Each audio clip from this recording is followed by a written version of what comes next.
Hello everyone, welcome to Chanakya IAS academy Patna 69th BPSC PT crash course. हमारा यह Abhyuday series जिसमें हम आरंभ से अंत तक बने हुए हैं। इस सीरीज में मैं हिस्ट्री के टॉपिक्स को, इम्पोर्टेंट टॉपिक्स को कवर कर रहा हूं। आज के इस सीरीज में हम जैनिज्म के बारे में बात करेंगे। बहुत सारे विद्यार्थियों का, हिंदी माध्यम के विद्यार्थियों का कहना था कि सर हिंदी में भी आप स्लाइड्स बनाइए। तो मैंने पूरी कोशिश की है कि हिंदी में भी आज से जो भी मेरे लेक्चर्स अपलोड होंगे उसमें स्लाइड्स में हिंदी में भी कंटेंट होंगे और मैं मैक्सिमम कोशिश करूंगा कि हिंदी में लेक्चर प्रोवाइड कर सकूं। और आप लोग विश्वास रखें, किसी के साथ चाणक्य आईएएस अकेडमी में कोई अन्याय नहीं होने देगा। हिंदी माध्यम के जो भी स्टूडेंट है उनके लिए भी पूरी कोशिश की जा रही है। तो आज का यह सेशन हम स्टार्ट करते हैं। So let's begin the session. बात करते हैं जैन धर्म की।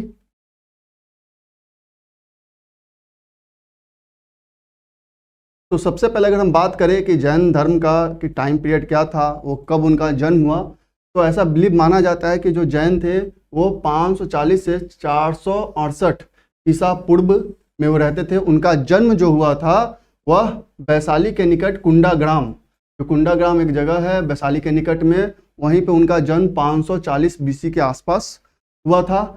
महावीरा जो थे वो एक क्षत्रिय फैमिली से बिलोंग करते थे। सन ऑफ सिद्धार्थ, मतलब उनके फादर का जो नाम था वो सिद्धार्थ था, जो कि जयंत्रिका क्लान, जो वैशाली है जो रिपब्लिक था, वहाँ जयंत्रिका क्लान के वो हेड थे और उनकी माता का नाम त्रिशिला था। वो जयंत्रिका क्लान से कबीले के मुखिया थे उनके फादर, और माता जो थी वो त्रिशिला थी। और 30 वर्ष की आयु में जो जैन थे, महावीर थे, वो सन्यासी बन जाते हैं और वो अपने घर को छोड़ देते हैं इन सर्च ऑफ ट्रूथ। कि 30 वर्ष की आयु में वो अपने घर से निकल जाते हैं सच की खोज में। अब उसके बाद अगर हम बात करें 13 ईयर्स, मतलब 13 ईयर्स के बाद लगभग अटेनमेंट वो उनका होता है, स्पिरिचुअल नॉलेज की उन्हें प्राप्ति होती है। 13 वर्ष की तपस्या के बाद उन्हें काबिल्य ज्ञान की प्राप्ति होती है, मतलब उन्हें इनलाइटमेंट की प्राप्ति होती है। He attend this at Jrimbhikagrama village under a sal tree as the age of 42, कि 42 साल के उम्र में उन्हें ज्ञान की प्राप्ति होती है। 13 वर्ष के जो उनका कठोर तपस्या रहता है उनके बाद उन्हें कैबल्य ज्ञान की प्राप्ति होती है। और यह उनको जो प्राप्ति होती है यह 42 वर्ष की उम्र में जिरिम्भिका ग्राम के निकट एक साल वृक्ष के नीचे में उन्हें यह इनलाइटमेंट की प्राप्ति होती है। अब बात करते हैं, since this attainment he was called Mahavira. और जब उन्हें यह ज्ञान की प्राप्ति हो जाती है, जब उन्हें कैबिल्य ज्ञान की प्राप्ति होती है, तब से उन्हें महावीरा के नाम से जाना जाता है। और यह जैन धर्म के 24th तीर्थंकर के रूप में जाने जाते हैं। अब बात करते हैं कि किसे जिन्ना कहा जाता है। तो जिन्ना उन्हें, जैन धर्म उन्हें कहा जाता है जिन्हें अपने इंद्रियों पे विजय प्राप्ति होती है, मतलब जो अपने ज्ञानेंद्रियों पे कंट्रोल कर सकता है, उन्हें यह जिन्ना कहा जाता है जैन धर्म में। और इन्हें निर्ग्रंथ भी कहा जाता है, free from all bonds and केवलियन, कि उन्हें निर्ग्रंथ भी कहा जाता है जो सभी बंधनों से मुक्त होता है, कि हर प्रकार के वो बंधन से मुक्त है जिससे कि उसे मोक्ष की प्राप्ति हो सके। और कैवल्य ज्ञान कहा जाने लगा, कि सिंपल सा बात कहा जा रहा है यहाँ पे कि जब वो 30 साल के उम्र में अपने घर का त्याग करते हैं तो 13 वर्ष के बाद लगभग उन्हें 42 वर्ष की उम्र में उन्हें ज्ञान की प्राप्ति होती है। कहाँ पे प्राप्ति होती है? और वो जो इवेंट होता है, जो ज्ञान की प्राप्ति कहा जाता है, उसे कैवल्य ज्ञान कहा जाता है जैनिज्म में। और वो प्राप्ति होती है उनके जिरिम्भिक ग्राम के में होता है, जो कि एक साल वृक्ष के निकट में होता है। और जैनिज्म के ये 24th तीर्थंकर कहलाते हैं। और जिन उन्हें कहा जाता है जिन्हें जितेंद्रियों पर, अपने इंद्रियों पर विजय की प्राप्ति होती है। अब उनकी अगर हम बात करें मृत्यु की, तो उनकी मृत्यु 72 वर्ष की आयु में राजगिरी के पास पावापुरी नामक स्थान पे होता है। तो उनका जो डेथ होता है वह 72 ईयर्स ऑफ एज में पावापुरी में उनका डेथ होता है। अब बात करते हैं मेन टीचिंग्स ऑफ जैनिज्म, कि आखिर जैनिज्म का मेन टीचिंग्स क्या था। जैसा कि हमने अपने बुद्धिज्म वाले वीडियो में जब मैंने बताया था कि बुद्धिज्म का भी कुछ बहुत ही मेन टीचिंग्स थे, और इसी तरीके से, ठीक उसी तरीके से जैनिज्म के भी कुछ मेन टीचिंग्स हैं। जैसे Jainism reject the idea of creator of the world as well as the authority of the Vedas, कि जैनिज्म जो है वह जो आइडिया है गॉड का कि there is a creator of the world, और वेदा के अथॉरिटी को भी रिजेक्ट करता है। हालांकि जब हमने बुद्धिज्म के बारे में जब चर्चा किया था तो बुद्धिज्म जो है इन सब चीज़ों पे बात ही नहीं करता है। हालांकि बुद्धिज्म भी जो वेदास है उसे खारिज करता है, उसके रिजेक्ट करता है। जैनिज्म में क्या होता है कि वो एक्चुअली उनका ये कहना रहता है कि जो यह यूनिवर्स है, जो ब्रह्मांड है, वो अपने कुछ नियमों से चलता आ रहा है। इसका कोई ऐसा नहीं है कि ये गॉड के एग्जिस्टेंस को नहीं मान रहा था, लेकिन यहाँ पे जो गॉड के एग्जिस्टेंस की बात की जा रही थी वह जैन जो तीर्थंकर हैं, जो जैन तीर्थंकर हैं, उनसे नीचे गॉड का ऑर्डर रखा जाता था कि वो क्रिएटर ऑफ द वर्ल्ड नहीं है। बेसिकली पूरा का पूरा जो यूनिवर्स है वह अपने एक नियम से रेगुलेट हो रहा है। Jainism believes that human may be good or bad according to their action, not according to their birth. Jainism ये भी मानता था कि मनुष्य जो है अपने कर्मों के आधार पर अच्छा या बुरा हो सकता है, जन्म के आधार पर कोई भी अच्छा या बुरा नहीं होता है। The Jain believes in karma and transmigration of soul. जैसा कि हम बात कर रहे थे बुद्धिज्म के में हमने देखा था कि बुद्धा न सोल और न ही गॉड के बारे में ज़्यादा बात करता है। जैन जो है वह सोल में विश्वास करता है, आत्मा में विश्वास करता है। उसका कहना है कि जो आत्मा है और जो भी कर्म है उनका स्थानांतरण होता है, उनका ट्रांसमाइग्रेशन होता है। सोल कभी मरता नहीं है, वह एक बर्थ से दूसरे बर्थ में वो ट्रांसमाइग्रेट होता है, स्थानांतरित होता है। तो जैन का जो फिलॉसफी है वह यह है कि ठीक है, उसने अथॉरिटी ऑफ वेदास तो रिजेक्ट किया, क्रिएटर ऑफ द वर्ल्ड का जो आइडिया उसे भी रिजेक्ट करता है, लेकिन जो जैन का जो तीर्थंकर है उनका जो ऑर्डर है, उनकी हायरार्की वो ऊपर मानता है गॉड से। और उनका यह कहना रहा था कि यह पूरा यूनिवर्स जो है अपने कुछ लॉ से रेगुलेट होता है, इसका कोई क्रिएटर नहीं है।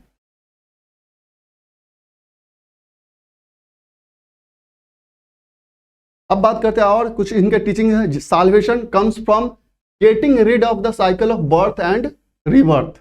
जो साल्वेशन की हम बात करते हैं, मोक्ष की जो बात करते हैं, वह जन्म और पुनर्जन्म के चक्र से छुटकारा पाने पर मिलता है। और इसे तीन जो इस जैनिज्म के त्रिरत्न भी कहे जाते हैं, that can be attend bye leading a pure life guided by three fold path. तीन फोल्ड पाथ जो कहा जाता है, जो त्रिरत्न या थ्री ज्वेल्स ऑफ जैनिज्म भी कहे जाते हैं, right faith, right knowledge and right conduct. कि आप जन्म और पुनर्जन्म का जो यह साइकिल है उससे आपको मोक्ष की प्राप्ति तभी हो सकती है जब आप तीन पाथ को फॉलो कीजिएगा। और ये तीन पाथ क्या हैं? That is right faith, right knowledge and right conduct, जिसे अगर आप कहें तो सम्यक दर्शन, सम्यक ज्ञान और सम्यक चरित्र। कि अगर ये जो तीन पाथ है, तीन जो गुण वाले मार्ग हैं, अगर आप इसे फॉलो करते हैं तो जन्म और पुनर्जन्म का जो साइकिल है कहा जाता है जैनिज्म में, उससे आपको मोक्ष की प्राप्ति हो सकती है। आचरण के अधिकार में again right to conduct involves not to steal, non possession, ahimsa, not to lie and control of sense. कि किस तरीके का आचरण आपका होना चाहिए ताकि आप इन तीन मेजर फोल्ड है उसे अचीव कर सके। तो आचरण के अधिकार में चोरी न करना, अपरिग्रह की संपत्ति को अपने पास मत ज़्यादा नहीं रखना, अहिंसा, झूठ ना बोलना और इंद्रियों पर नियंत्रण करना। तो ये जो मेजर आपके 5 कंडक्ट हैं जैनिज्म के, अगर आप इसे फॉलो करते हैं तो आप अल्टीमेटली आपका जो व्यवहार है वो बदलेगा और आप मोक्ष की ओर बढ़ सकते हैं। तीर्थंकरों की शिक्षा को 12 अंगों में संकलित किया गया है, जिन्हें 5वीं सदी में वल्लभी में लिखा गया था। जो भी तीर्थंकर हैं, जो जैनिज्म के 24 तीर्थंकर हैं, उनके टीचिंग्स को 12 अंगाज में कंपाइल किया गया है, विच वे रिटेन डाउन एट वल्लभी इन 5th सेंचुरी। यह 5th सेंचुरी के अराउंड में वल्लभी में ये 12 अंगाज को लिखा गया है, जिसमें जैनिज्म के जो डिफरेंट तीर्थंकर हैं उन सब के बारे में बताया गया है।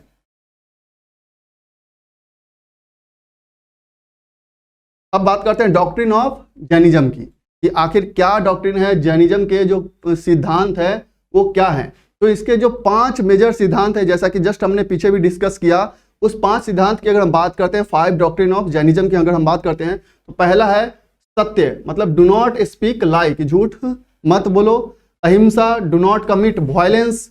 अपरिग्रह, do not own property. Asatya, not to steal. And brahmacharya, सिलिबेसी।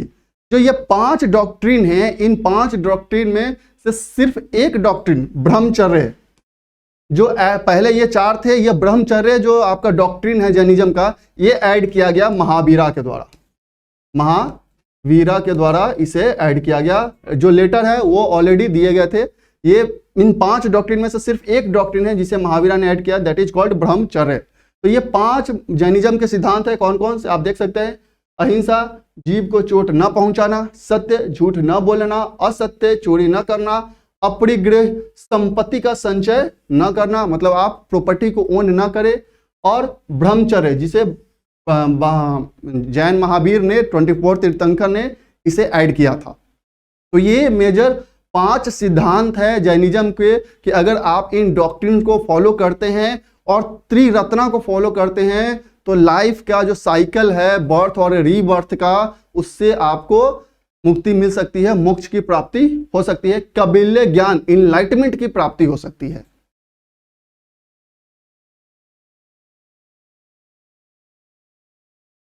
अब आप देख सकते हैं कि कुछ टर्मिनोलॉजी हैं जो कि एसोसिएटेड है, जैनिज्म से रिलेटेड है। जैसे बसदी, बसदी का मतलब जो जैन मोनास्ट्री होती थी उसे हम लोग बसदी कहते थे। हालांकि ये हिंदी टर्म्स ही हैं। कैबिल्य जो कि इनलाइटमेंट मतलब ज्ञान की प्राप्ति जो होती थी उसे हम कैबिल्य कहते थे जैनिज्म में। सिद्धाज जो डिवोटी होती थी, जो जैन तीर्थंकर होते थे उन्हें सिद्धाज कहा जाता था, डिवोटी कहा जाता था। तीर्थंकर वन हु अटेंड इनलाइटमेंट, जिन्हें ज्ञान की प्राप्ति हो जाती थी उन्हें तीर्थंकर कहा जाता था।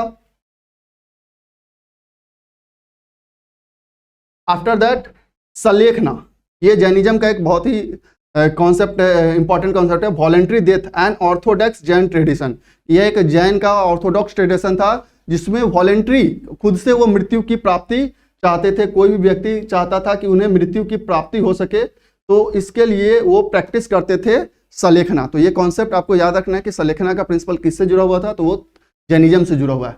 नेक्स्ट आप देख सकते हैं कास्या, मतलब जो 4 पैशन है जो आप प्रैक्टिस करते हैं, क्रोध, लोभ, मन एंड माया, ये भी आपके जैनिज्म से ही रिलेटेड है। सिद्ध शिला, टॉप ऑफ द वर्ल्ड, कि जब आप where the soul reside in the bliss after salvation, कि जब आपको साल्वेशन की प्राप्ति हो जाती है तब आप पूरे इस जो ये कॉन्सेप्ट है उसे सिद्ध शिला कहा जाता है, जिसमें आप टॉप ऑफ द वर्ल्ड पे होते हो, कि आपको सभी चीजों से मुक्ति प्राप्त हो चुकी होती है। निर्जरा, एग्जॉस्टिंग ऑफ एग्जिस्टिंग कर्मा, जो एग्जिस्टिंग कर्मा है उसे एग्जॉस्ट करना। Samvara, cessation of influx of karma, जो भी आपके कर्माज हैं उससे आपको मुक्ति मिलना होता है। एंड उत्तर पीनी, पीरियड ऑफ डिक्लाइन और डिटोरिएशन, कि आपके लाइफ में कभी भी किसी के लाइफ में ऐसा पीरियड आता है जब उसका जो कह सकते हैं कि पीरियड ऑफ डिक्लाइन होता है, मतलब वह उसके निगेटिव सेंस उस समय इमर्ज होते हैं।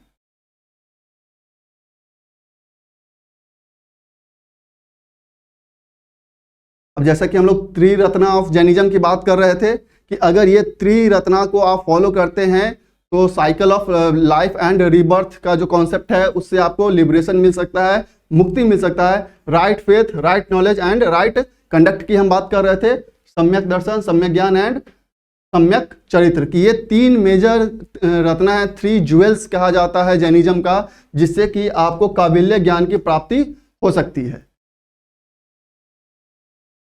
अब जैनिज्म के हम कुछ सभाएं की बात करते हैं, जो जैनिज्म की इंपॉर्टेंट सभाएं हुए थे। पहला जो सभा हुआ था वो 330 BC में हुआ था। कहाँ हुआ था? तो पाटलिपुत्रा में हुआ था।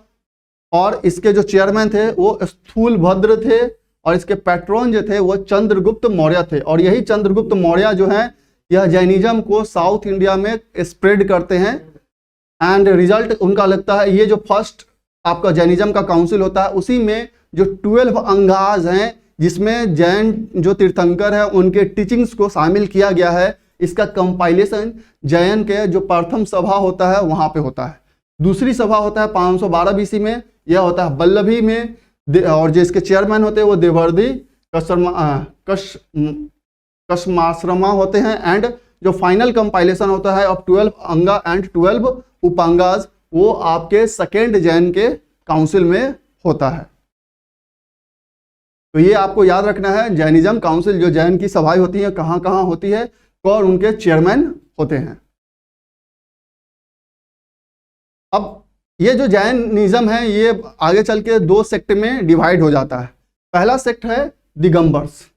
ये जो दिगंबर्स है वो बिल्कुल भी they do not wear clothes. इस संप्रदाय के जो भी साधु होते हैं वो पूर्ण नग्नता में विश्वास करते हैं कि कपड़ा मत पहनो, ये इनका टीचिंग रहता है कि कोई भी मतलब कह सकते हैं कि वो न्यूडिटी को फॉलो करते हैं। फीमेल और अनस्टिच्ड व्हाइट प्लेन्स, और जो दिगंबर सेक्ट में जो फीमेल्स होती हैं वो जो भी कपड़ा पहनती है वो बिना स्टिच की हुई है, जबकि महिलाएं भिक्षु जो है वो बिना सिलाई वाली सफेद साड़ी पहनती है, जबकि पुरुष जो है वो पूर्णतः नग्नता को फॉलो करते हैं, न्यूडिटी को फॉलो करते हैं।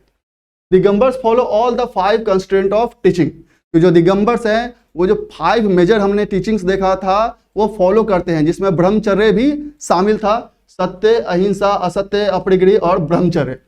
मान्यता है कि यहाँ पे सबसे बड़ा इसमें जो कॉन्सेप्ट था दिगंबर में, Digambar Jain believe that women can't be Tirthankars. इनका ये, चूंकि ये ऑर्थोडॉक्स अधिक था, ऑर्थोडॉक्स सेक्ट था, तो ये इनका मानना था कि जो वुमेन है वो कभी भी तीर्थंकर नहीं हो सकती है। और इसका जो एक्सपोनेंट थे वो भद्रबाहु थे of Digambar sect. After that दूसरा जो इसका मेजर स्कूल है, सेक्ट है, that is called Shvetambar. They follow the preaching of Parshvanath. मतलब ये पराशरनाथ जो 23rd तीर्थंकर है जैन के, उनके टीचिंग्स को फॉलो करता था। मतलब जो ये 5 जो कंस्टेंट थे उनको हमने जो टीचिंग में देखा था, ये सिर्फ 4 को ही फॉलो करते थे। मतलब ये ब्रह्मचर्य में विश्वास नहीं रखते थे, कि इनका कहना था कि अगर केवल्य ज्ञान की प्राप्ति करनी है तो ब्रह्मचर्य को फॉलो करना जरूरी नहीं है। इसीलिए जो श्वेतांबर स्कूल के जो भी भिक्षु थे, जो साधु थे, वो पराशरनाथ के टीचिंग में विश्वास करते थे। Sthulabhadra was exponent of this school, और इस स्कूल के जो एक्सपोनेंट थे वो स्थूलभद्र थे। Monks wear simple white cloth. यह जो सेक्ट था उसमें जो मॉन्क्स थे, भिक्षु थे, वो सफेद कपड़े पहनते थे।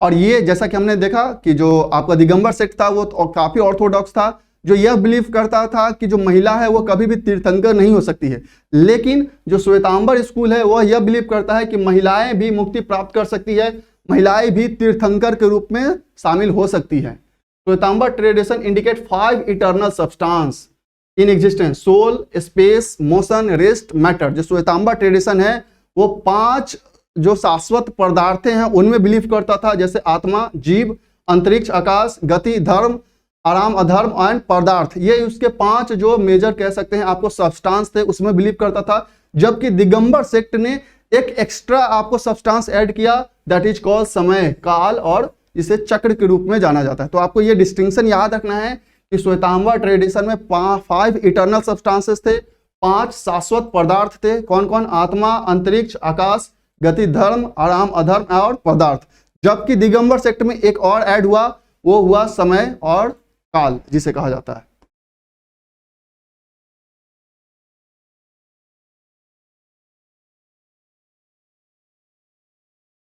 अब देख सकते हैं जो सबसेक्ट्स हैं, सॉरी, यह जो दिगंबर सेक्ट हैं सबसेक्ट्स हैं, इसमें आपको जो दिगंबर के भी और श्वेतांबर के भी अलग अलग सेक्ट देखने को मिलते हैं। आपके जो सब सेक्ट हैं, सबसेक्ट ऑफ दीज 2, दिगंबर के 3 मेजर सबसेक्ट है, पीस पंथ,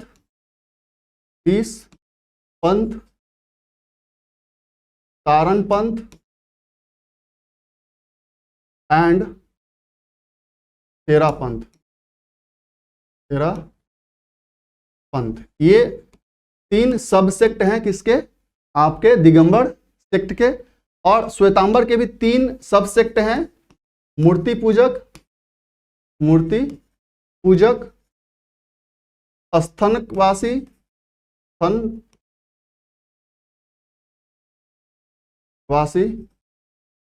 और थेरापंथी।